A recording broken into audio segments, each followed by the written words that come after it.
Hey, welcome back. Simon Lees here again. I've got another pro guitar tip for you. This isn't so much of a tip, to be honest. It's an actual guitar solo I'm going to show you. One of my favourite guitar solos of all time is by Thin Lizzy, and it's the song is Dancing in the Moonlight. Now, I remember many years ago, I did a gig in a working men's club, and I said, this is a song called Dancing in the Moonlight. And there was a girl in the crowd who said, oh, I like this one.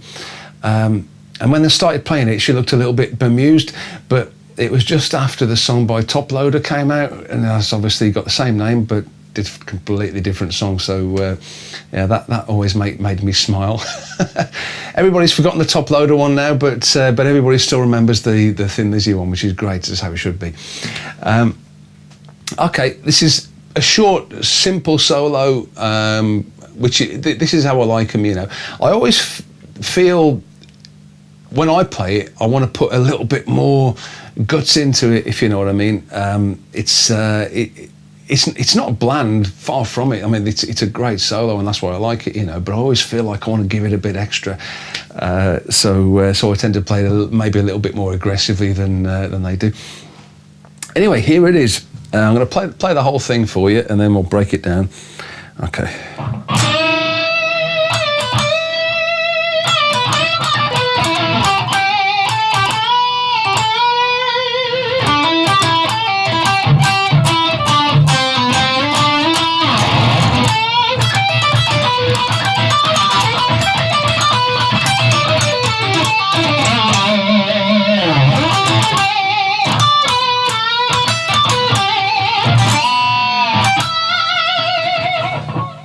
Okay, managed to miss a couple of notes out there, but I'll put them back in as we go through it.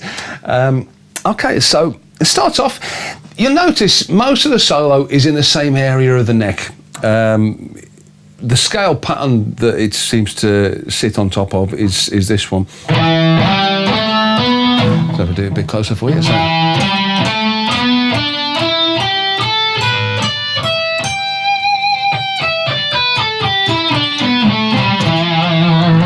This is the E minor pentatonic scale, and it's the one that I call the G shape, because it's the one that you can superimpose a G shape bar chord over if you were feeling masochistic.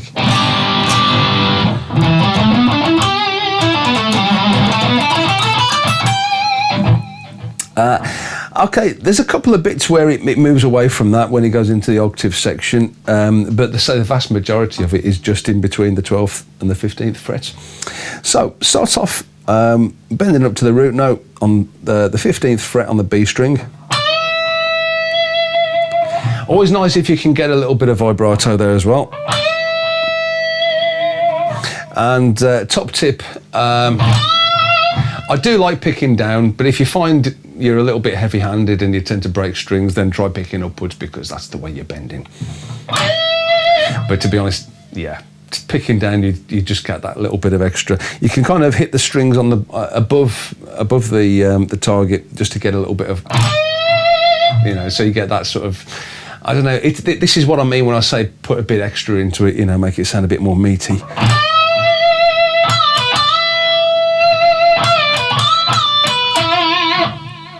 So after the first bend, put the wiggle on and then let it down.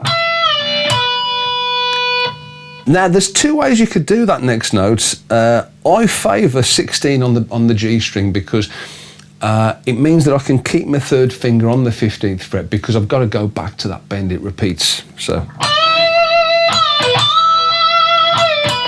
and it means that you can't hide your little finger behind the neck, which some of my friends tend to do. And it always amuses me. So yeah, keep your little finger handy. You never know when you're going to need it, you know. So this is one of those situations.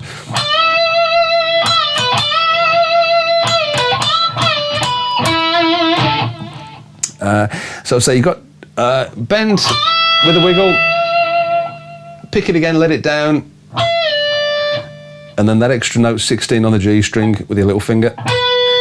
And you basically do that twice. So it's, and then the notes get a bit more staccato. So you do the bend, chop it off, pick it when the string's straight again, and chop that off. And then you've got 12 on the B string, and you chop that off. And then 14 on the D string. So it's a bit of a jump between those two notes. And you haven't got to chop that one off. You let that ring out, and you can put a wiggle on it, put a vibrato on it. So, and then straight away, 12 on the G string twice. A vibrato on the second one. So I'll put that together for you. So, I'm going to put a wiggle on there.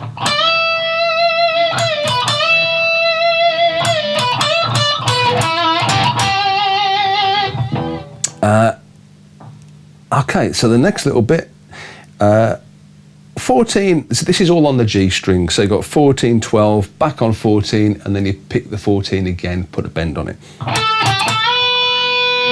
So it's 14, 12, and then 14, bend straight up. So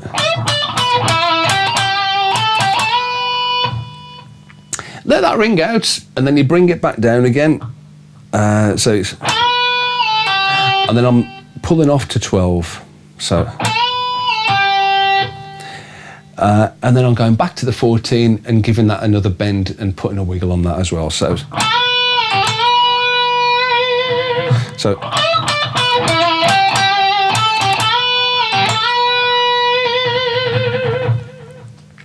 okay, so I'm going to play it up to that point.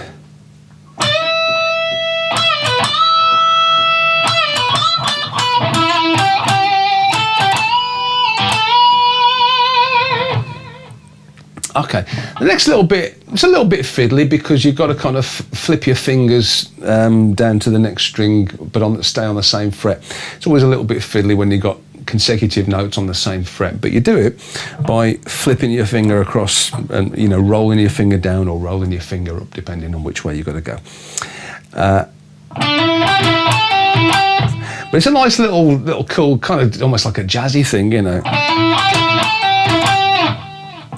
So you start off on 12 on the D string, hammer onto 14,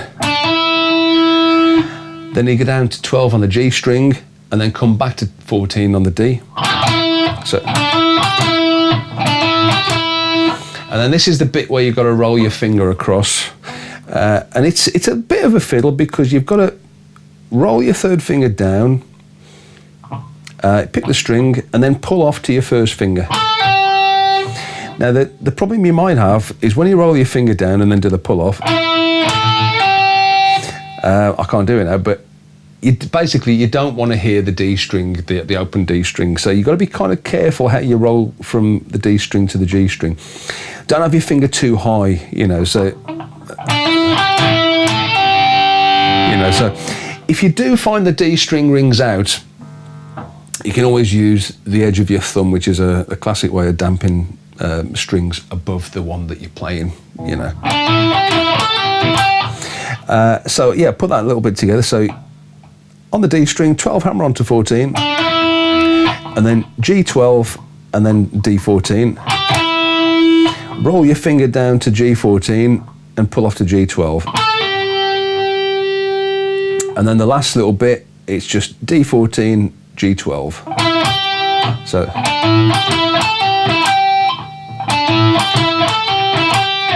And I love that. There's a little bit of a slide you can do at the end as well. Don't go too far because you've got to come all the way back up again. So then you've got the octaves.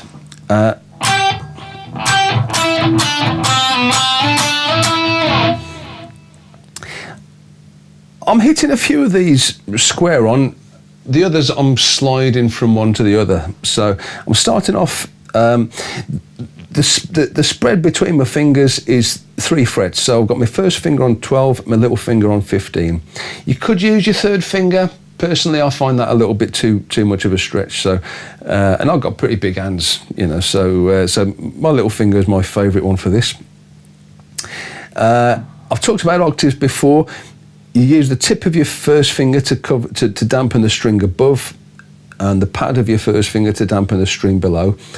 My little finger I've got the tip of my little finger just damping the string above. So the B string is being dampened by both fingers. That's kind of belt and braces. That's to make sure.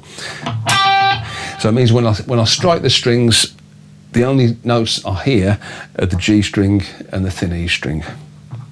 So what I'm going to do is follow my first finger and then keep that spread with my little finger, you know, so it's going to be easier to sort of comprehend. So it's going to go 12, 9, 7, and then 5. And then the 5 is going to slide down to 4 after a little pause. So it's like, oops.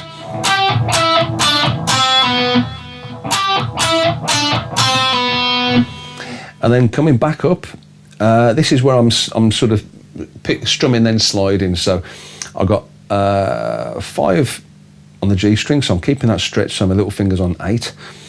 And I'm going to slide that up from 5 to 7. And then 7 slide up to 9.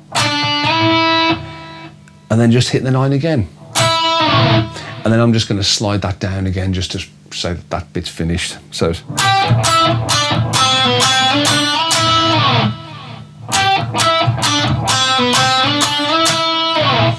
now notice I've got my second finger there. It's not really sitting on top of the fat strings, but it's just there, just in case they get a bit unruly, you know. Because I like to, when you're getting a bit enthusiastic with your plectrum, it's easy to hit more strings than you want to, you know.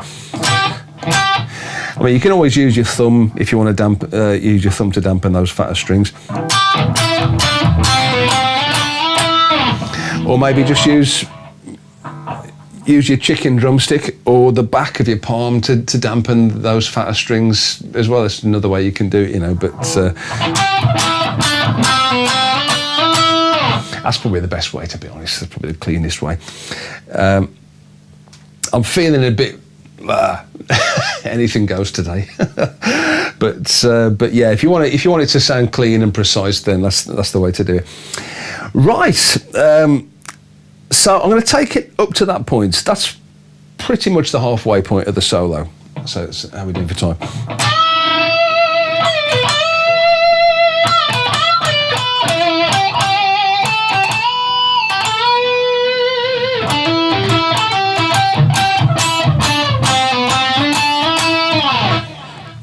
Now, the second half of the solo, it's pretty repetitive. So you know, there's one phrase basically that gets repeated a lot. It starts off, the first one's slightly different. You've got 14 on the G, and then you jump straight to 12 on the thin E. Now I'm using my second finger to bend the 14. You don't have to, you could use your third finger, but I just find when the frets are that close together, for this particular lick, it works pretty well with your second finger. And then I'm going to keep my first finger there, and then you've got this nice little sequence, which is 15 pull off to 12, and then you've got 15 on the B string. So, and then 12 on the thin E, and then 15, 12 on the B string. So I'm going to put those 6 notes together.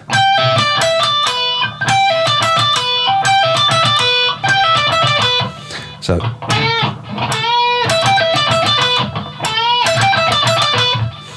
the second time round, after the first bend, I'm just putting one extra note, which is 12 on the B string. That means when I go to 12 on the thin E, I'm just going to roll my finger down again. So that's the second part. So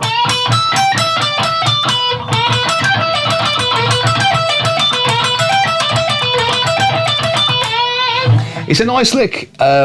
And it's one that you can use, you know, it's easy to put into your own improvised solos, you know. So that goes around a few times. I'm going to just count. So after the first one, so if I do the first one, you go.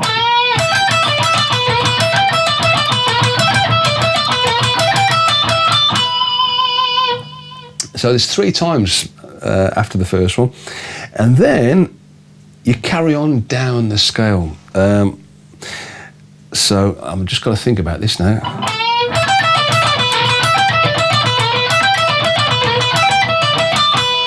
And then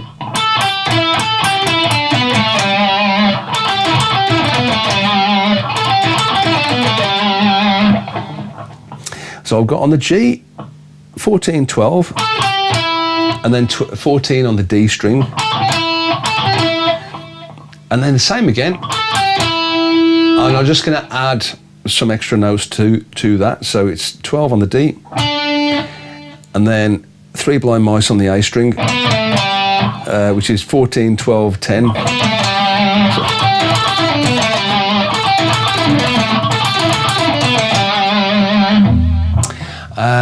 So we're nearly there. So I'm just going to go over that little bit again.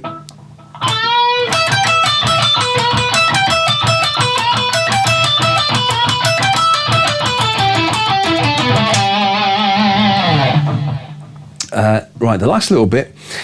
I like doing a big slide on this one. So the target is 14 on the D string. So I'm going to slide from around about the 4th fret, something like that. So you get a good effect, you know, you're doing a decent slide. I'm doing another big grand gesture there by picking, I'm aiming for 15 on the B string, so it's 15, 12 on the B string. But I'm starting the pick around about the A string, you know, so I'm using the back of my palm to sit on top of the fat strings.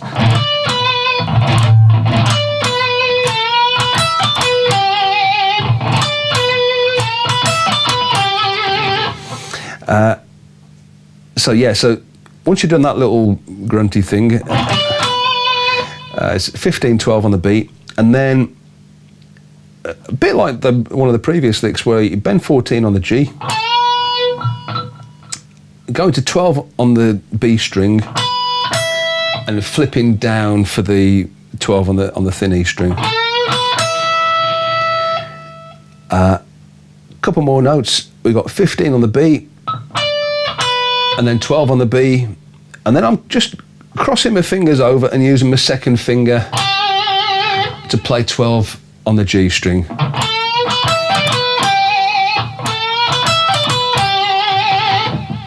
And then just as the singing comes back in, there's the most classic blues lick of all time.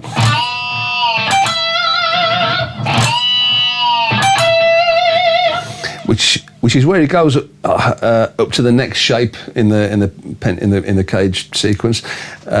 So this is 17 on the thin E with a bend. You bend it up, let it come down, and then the last 2 notes of the solo are 15 on the thin E and then 17 on the B. So.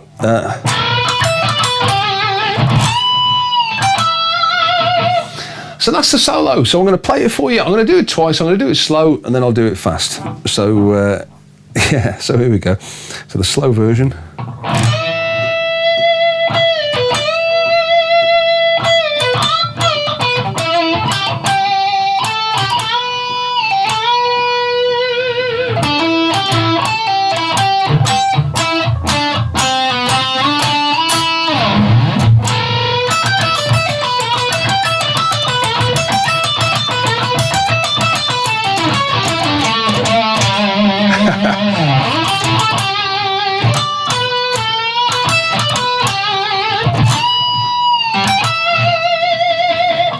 Okay, yeah, I messed up the 3 blind mice bit. So, right, we'll try it sort of normal speed. Yeah, it's a great sounding solo. This, I hope you enjoyed having a go at it.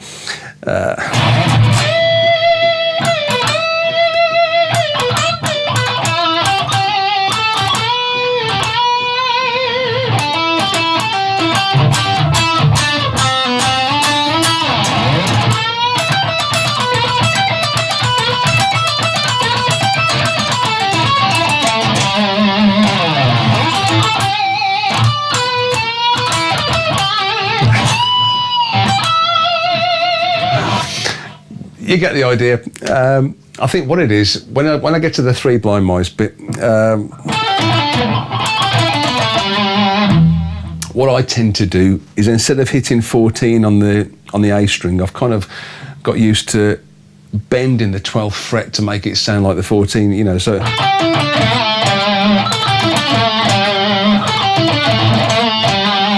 So it's, yeah, when I get it right, it sounds a little bit more interesting, you know, so.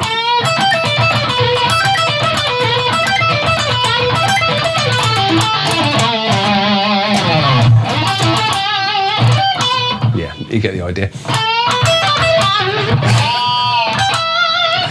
Cool. There you go. So yeah, if you get the chance, check it out. You know, it's a great solo.